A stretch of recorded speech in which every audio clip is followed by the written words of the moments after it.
Hi everyone, and welcome to Ask Christa, the place where you can ask questions about how to work through business challenges and workplace issues. I'm Christa Dhimo, and today's listener question is about an essential way that all businesses work.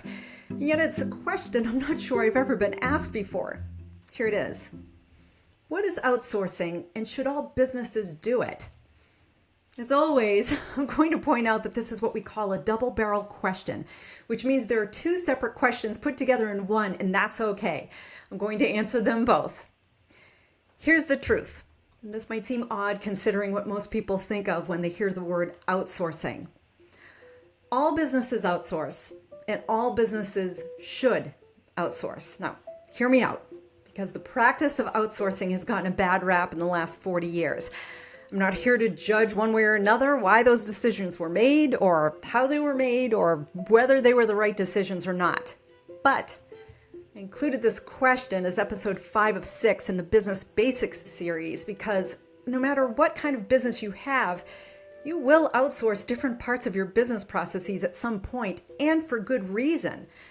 But before we get into that, which is the second part of the listener's question, let's start with what outsourcing is, because the word outsourcing has a different meaning for different people.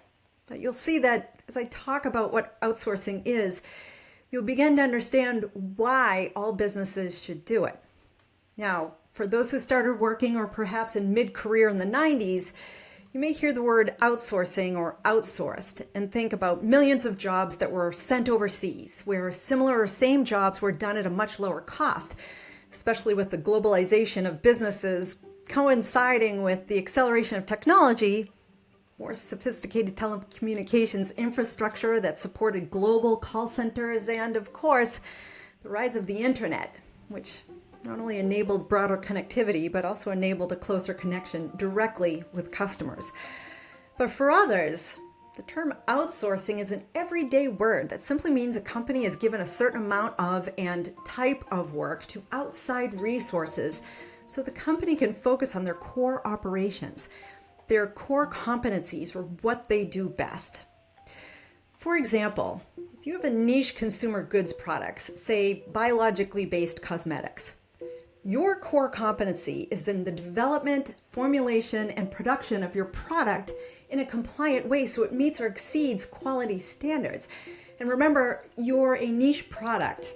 And let's throw a few more on this. While you're not mainstream per se, let's say you have enough customers to have a steady stream of income. And you manage your business in a smart way too, so it remains profitable with steady growth. Maybe you're selling 30,000 units each month. Here's the question. Do you want to build a warehouse for your inventory? Buy the software to manage customer orders or store orders, manage your inventory ongoing, fulfill all the orders, ship to your customers and to the businesses that sell to their customers, and manage the returns too? That's a big expense for a company that might bring in $10 million a year. Well, the alternative is using a third-party logistics company that will do all of that for you, able to increase or decrease the management of your units within a range, or increase or decrease the number of staff they might need in order to fulfill everything that's needed as per the scope of your service agreement.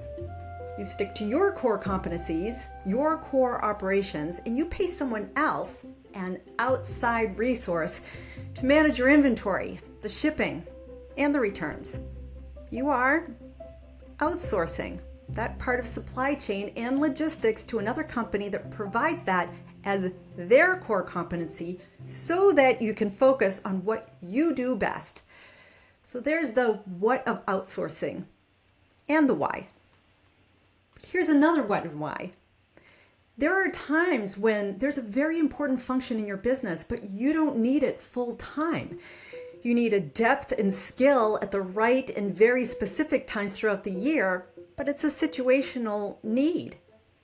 Public relations or PR firms, those are great examples of outsourcing a critical function that simply isn't needed all the time. Companies will have corporate communications, and for publicly traded companies, you'll also have investor relations, or you should. And these functions are full-time, in-house, critical, and very, very important all the time. They manage company branding, But note the marketing team typically manages product branding. Corporate communications also manages key messaging. They work with various functions like HR and legal for general, internal, and external communications too. But when you're gearing up for a big rebrand, like when Arthur Andersen shifted to become Accenture, or when there's a crisis situation, like when Arthur Andersen had to shift to become Accenture, look that one up. These are times when you need a different level of depth and media connections that your in-house corporate communications team won't and shouldn't have. You may outsource crisis management, rebranding, media relations, and a host of other PR-specific functions to a PR firm where this is the air they breathe, the connections they cultivate and maintain 24 hours a day, 7 days a week with very specific depth, and they'll support a very specific objective for your organization at very specific times during the year. In that way, you're still outsourcing to receive core competencies your organization doesn't have, but you're doing so based on a specific need because of a specific point in time, a situation that's specific. I think that's the 12th time I've said that. Those two examples are why I say every business outsources and should outsource. So how do you make outsourcing decisions? You can find a lot of information out there on this topic, so I'm going to be brief. First, it's what I always say. Focus on your objectives, your business objectives, your operational objectives, and your commercial objectives. Then gain clarity and conviction about your core competencies. What do you do best? What do you want to continue doing best? These days, thriving businesses often get into a thriving position because they focus on what they do best and hire other companies, or outsource, to do what they do best. And it's not just about what will reduce costs for general needs. Outsourcing decisions should look at short-term and long-term, like every other strategic decision. Then, of course, there's the usual. Look at the benefit of outsourcing versus the risk. For example, if someone else manufactures your product and their operations are shut down by a federal or international agency, what happens to your supply? You also have to look at the benefits of outsourcing versus the cost. Of course, it's a numbers game when it comes to cost of manufacturing and general processes like call centers, but depending on your service agreements and the volume, or even the evolution of technology, it might make more sense to bring those operations back in-house or never outsource them to begin with.